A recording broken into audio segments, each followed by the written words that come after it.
You are listening to Policy Currents, a weekly podcast from the RAND Corporation. I'm Evan Banks. And I'm Deanna Lee. Every Friday, we bring you new insights from RAND's latest research and commentary. It's March 24th.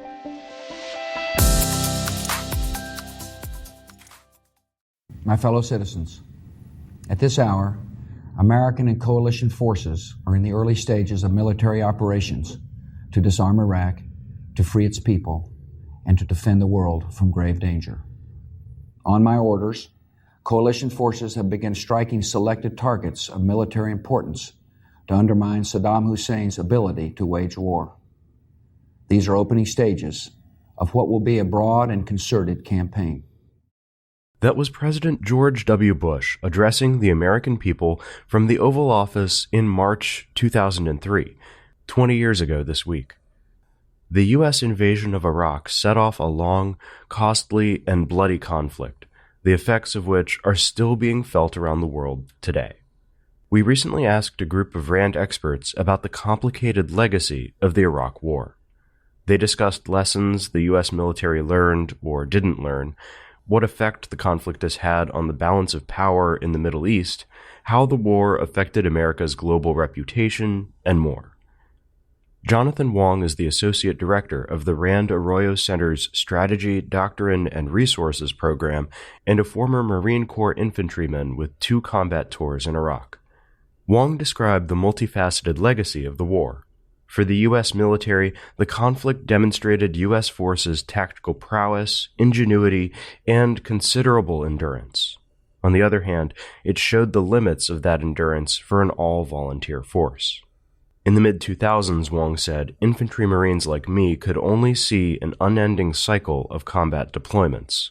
I was certain that I was going to deploy until I was killed or decided to turn down reenlistment.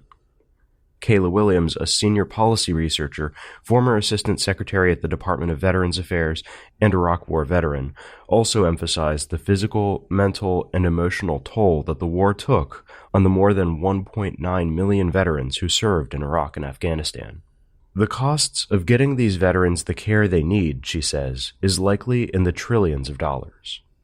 As for the war's effects on the broader American public, Raphael Cohen, director of RAND Project Air Force's Strategy and Doctrine program and another Iraq War veteran, said the conflict has left Americans on both the left and the right questioning not only the viability of armed nation building, but whether the U.S. should be militarily involved abroad at all.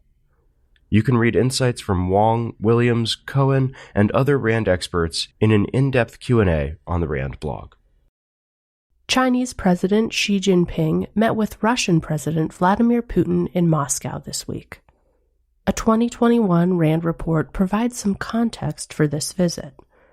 The report examined the long history of the China-Russia relationship, which has spanned the full range of interstate relations, from conflict to alliance. Since 2014, China and Russia have become much closer, and our study finds that their ties will likely keep growing stronger.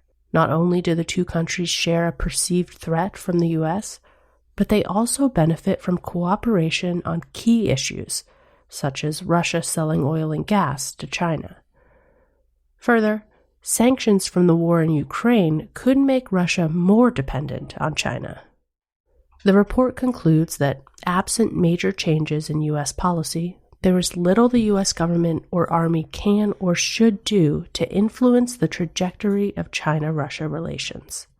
However, the U.S. can prepare for the results of greater cooperation between Beijing and Moscow. For instance, the U.S. military must be ready to encounter increasingly sophisticated weapon systems as Chinese-Russian military technical cooperation increases. Let's stay with Russia for a moment and discuss a new RAND report on the Russian General Staff, which has broad authority to ensure the defense of the Russian state. The Russian General Staff is unlike any single organization within the U.S. defense establishment or the U.S. government. A new RAND report looks at this institution's capacity to influence Russia's national security decision-making. The analysis focuses on 2 recent case studies, fighting in Ukraine from 2014 to 2021, and in Syria from 2015 to 2019. The authors find that Russia's emphasis on secrecy and deniability challenged the Russian General Staff's ability to orchestrate its 2014 invasion of Ukraine. In other words, Russia's use of force was not entirely under the General Staff's control at the time. The Russian intervention in Syria, by contrast, appears to have been pursued in a manner largely concordant with the General Staff's mandated roles and responsibilities.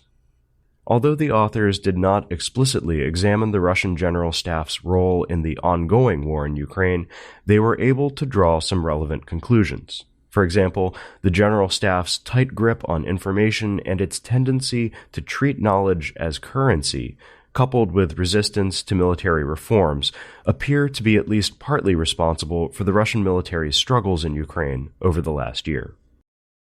The pandemic continues to have profound effects on society.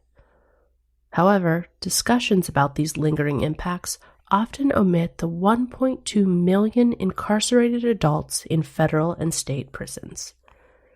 A new RAND report examines COVID-19 infection rates in U.S. prisons, looks at how correctional facilities responded to mitigate the spread of the disease, and considers the overall effects of COVID-19 on prison education programs. The data revealed two major peaks in the percent of people with COVID-19 infections in the state prison population, one peak in late 2020 and another in the winter of 2022. At these and other times during the pandemic, correctional authorities took steps to prevent the spread of the virus. These included providing face masks to incarcerated individuals and correctional facility staff, implementing quarantine of incarcerated individuals who are symptomatic, and enforcing sick or administrative leave for symptomatic staff. The impact of these mitigation measures on prison education programs was dramatic. Most of the 29 state correctional education directors who responded to our survey reported that instruction in 2020 was either halted or suspended. This was often across different program types, including adult basic education, adult secondary education, vocational education, and college programs. As of early this year, instruction remained halted in one or more prison facilities for all program types. COVID-19 also negatively affected instructional quality. 90% of survey respondents reported short or long-term gaps in instruction and an inability to administer assessments, such as high school equivalency tests and certification exams. It's worth noting that the pandemic did help accelerate the adoption of online and hybrid learning models and the use of technology for correctional education programs. According to recent reports, U.S. Indo-Pacific Commander Admiral John Aquilino has said that the U.S. would immediately shoot down any intercontinental ballistic missile fired over the U.S. territory of Guam or into the Pacific region. The Kim regime responded, stating that such an act would be, quote, regarded as a clear declaration of war against the DPRK. RAND's Bruce Bennett, an expert on North Korea, recently clarified this threat. What Pyongyang is saying is that if North Korea lobs an intercontinental ballistic missile, or ICBM, in the direction of the U.S. and its territories, and the U.S. military shoots it down, then this will be regarded by Pyongyang as a U.S. act of war. Even in the realm of North Korea's typical rhetoric, Bennett says, this is extreme. What's behind this line of thinking?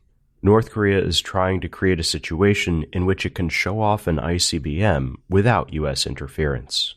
This is part of Kim Jong-un's efforts to demonstrate his regime's power to both internal and external audiences. And if the U.S. were to intercept and destroy a North Korean ICBM, it would seriously undermine these efforts. According to Bennett, the Kim family has, quote, created conditions under which the U.S. may have little choice but to do exactly what Aquilino has promised. At least 18 U.S. states have restricted how teachers can address topics related to race, gender, and other, quote, divisive concepts, as some of these states have called them. A recent RAND study surveyed more than 8,000 teachers about how these restrictions, and the national debate surrounding them, affect how they navigate their classrooms.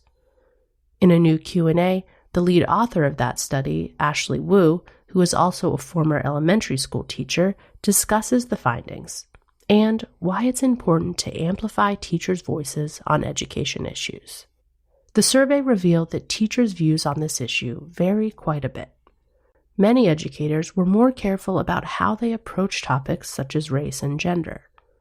Some were trying to find a middle ground and talk about these topics in a way that felt safer to them. Others were outright resistant to the state restrictions. Notably, there was a big difference in how Black or African American teachers experience these restrictions. In fact, 41% of Black or African American teachers in states that had enacted restrictions said that these policies are influencing their instruction. That was much higher than among other teachers. Another key takeaway is the importance of local community engagement. In other words, it's not just state, district, and school leaders. Families and communities play a big role too. Even if the legal, formal restrictions went away tomorrow, Wu says, there would still be pressure on teachers, because a lot of it is coming from communities. Quote, "It's really important that we ask how we can continue to bring families into the conversation and do it in a way that is productive and civil and builds on a foundation of trust." Going forward, much of Wu's research will continue to focus on bringing teachers' perspectives into policymaking. Quote, "Teachers on the ground really do face so many challenges, and so it's important that we highlight their experiences and what they view as potential solutions. That's one way we can try to make the profession feel a little bit more sustainable." That's it for our 200th episode. Thanks for listening. You can learn more about the topics we discussed in the show notes at rand.org/podcast. We'll see you again next week.